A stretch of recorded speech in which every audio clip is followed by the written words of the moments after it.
امریکی وزیر خارجہ مارکو روبیو نے وزیر خارجہ اسحاق ڈار سے کہا، ایکسیلنسی، انڈیا سیز فائر کے لیے تیار ہے، آپ پلیز اپنی فوج کو روکیں۔ اسحاق ڈار نے جواب دیا، ہم شروع دن سے نہیں لڑنا چاہتے تھے، یہ جنگ ہم پر مسلط کی گئی ہے، آپ مجھے تھوڑا سا وقت دیں، میں مشورہ کر کے آپ کو جواب دیتا ہوں۔ مارکو روبیو کے فون سے آدھ گھنٹہ بعد سعودی وزیر خارجہ پرنس فیصل بن فرحان کا فون آ گیا۔ ان کا بھی کہنا تھا انڈیا سیز فائر کے لیے تیار ہے، اور اس کے بعد کالز کا تانتا بند گیا۔ فیصلہ ہوا 12 بجے سیز فائر کر دیا جائے گا اور یہ اعلان انڈیا کرے گا۔ انڈیا 12 بجے کو کھسکاتا ہوا 4 بجے تک لے گیا اور بھارتی سیکرٹری خارجہ وکرم مسری نے سیز فائر کا اعلان کر دیا۔ آپ اگر آج بھی یوٹیوب پر وکرم مسری کے اعلان کی فوٹیج دیکھیں تو آپ کو مسری کے چہرے پر مایوسی اور شکست نظر آئے گی۔ وہ واپس جاتے وقت ہارا ہوا جواری محسوس ہو رہا تھا۔ بہرحال جنگ ختم ہو گئی، لیکن اپنے پیچھے یہ سوال چھوڑ گئی، پاکستان نے یہ کمال کیا کیسے تھا؟ یہ $100 بلین کا سوال ہے۔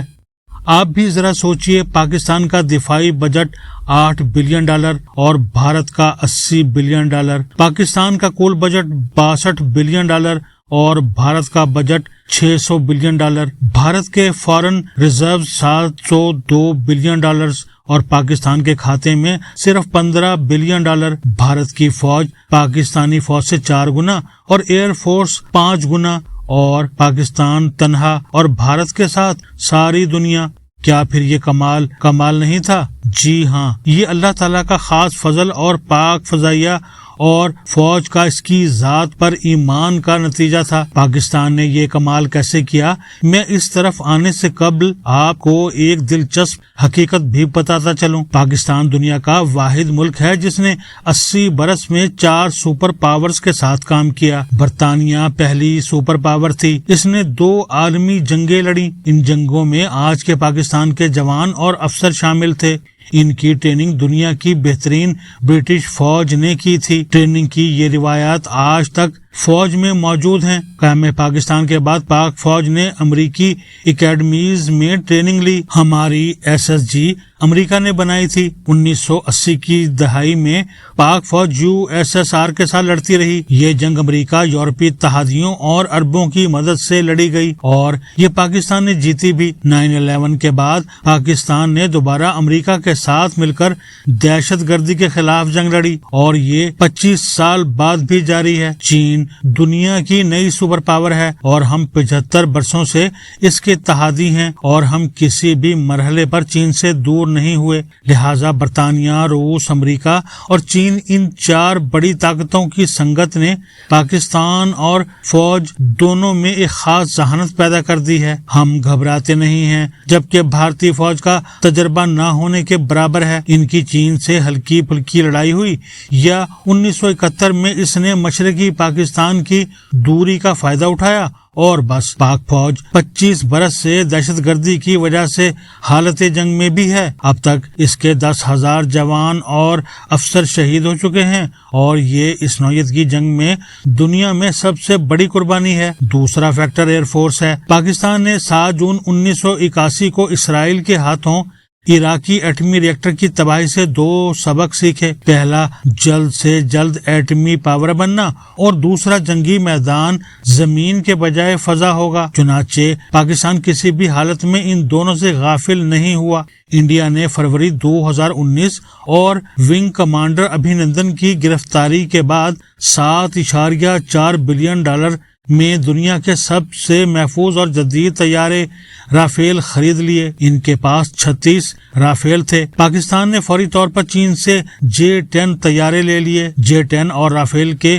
معیار میں 1 اور 10 کا فرق تھا، لیکن پاکستانی پائلٹس نے پریکٹس سے یہ فرق ختم کر دیا۔ یہ مسلسل 2 سال روزانہ J-10 سے پریکٹس کرتے رہے۔ یہ لو لیول فلائنگ بھی کرتے تھے اور ریڈار کے بغیر بھی پائلٹس کو کمیونیکیشن بند کر کے بھی پریکٹس کرائی گئی تاکہ دشمن اگر کمیونیکیشن جیم کر دے یا سننا شروع کر دے تو بھی اسے حکمت عملی کا اندازہ نہ ہو سکے۔ پاکستان رافیل کی طاقت سے واقف تھا۔ رافیل پر اسپیکٹرا سسٹم لگا ہے، یہ 200 کلومیٹر دور سے اپنی طرف آنے والے میزائل کو بھانپ لیتا ہے اور اسے ان لاک کر لیتا ہے۔ یہ میزائلوں کو ضائع کرنے کے لیے ان کے راستے میں ایلیوژن بھی بنا دیتا ہے۔ میزائل اس ایلیوژن کو رافیل سمجھ کر اس سے ٹکرا جاتے ہیں۔ ہمارے پائلٹ اس سے واقف تھے۔ انڈین ایئر فورس کے اسکواڈرن 17 نے 29 اور 30 اپریل کی درمیانی رات پاکستان میں داخل ہونے کی کوشش کی۔ اسکواڈرن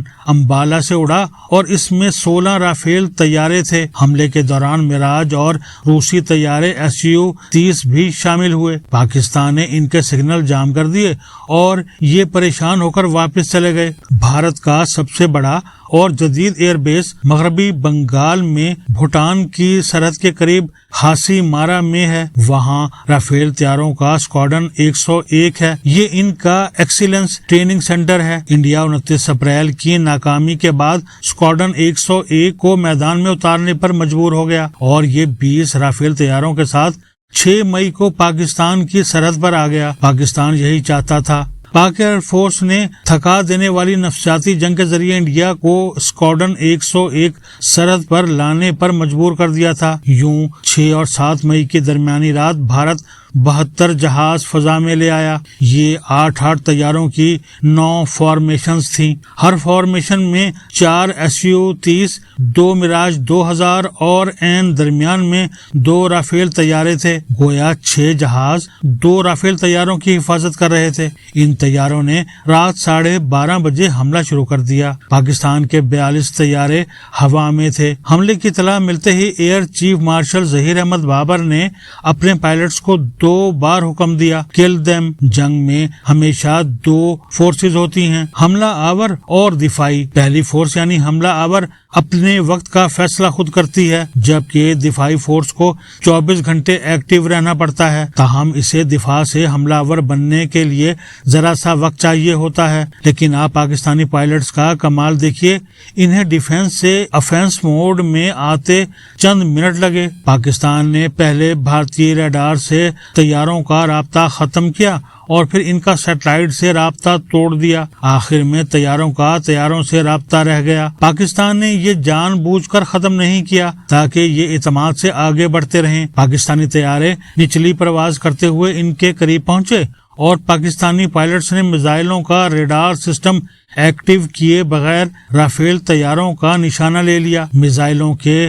ریڈار رافیل سے 3 سیکنڈ کے فاصلے پر پہنچ کر آن ہوئے اور پائلٹس کے سنبھلنے سے پہلے بھارت کے 4 رافیل، 1 SU-30، 1 میراج 2000 اور 1 MiG-29 گر چکا تھا۔ اس حملے میں اسرائیل کا جہاز نما ڈرون ہیرون MK2 بھی تباہ ہو گیا۔ یہ ڈرون ٹائروں کے ساتھ اڑتا ہے اور بم گرا کر طیارے کی طرح واپس آ جاتا ہے۔ پاکستانی حملہ کووں کے غول میں 12 بور بندوق کے فائر کی طرح تھا۔ جس طرح فائر کے بعد کوے غائب ہو جاتے ہیں، بالکل اسی طرح چند منٹ بعد بھارت کے تمام طیارے گراؤنڈ ہو چکے تھے اور فضا میں دور دور تک کچھ نظر نہیں آ رہا تھا۔ اس حملے میں Rafale tell number BS-001، BS-021، BS-0022 اور BS-027 تباہ ہوئے، جس کے بعد رافیل اور میراج بنانے والے 100 سالہ کمپنی ڈیسالٹ کے شیئرز گر گئے، جبکہ J-10 طیارے کے شیئرز میں اضافہ ہو گیا۔ پاکستانی ایئر فورس نے انڈیا کو نفسیاتی طور پر تباہ کر دیا اور 10 مئی تک اس کا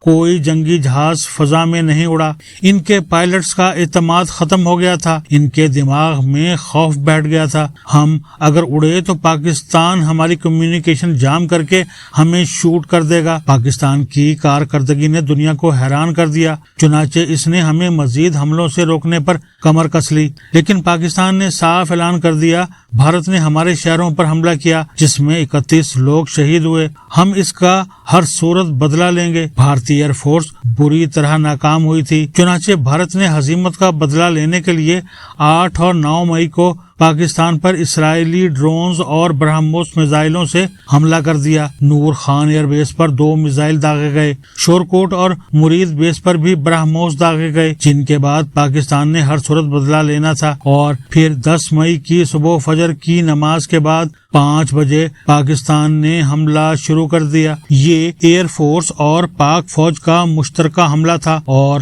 اس حملے میں پاکستان نے بھارت کا S-400 اڑا دیا۔ یہ رافیل سے بھی بڑی شکست تھی۔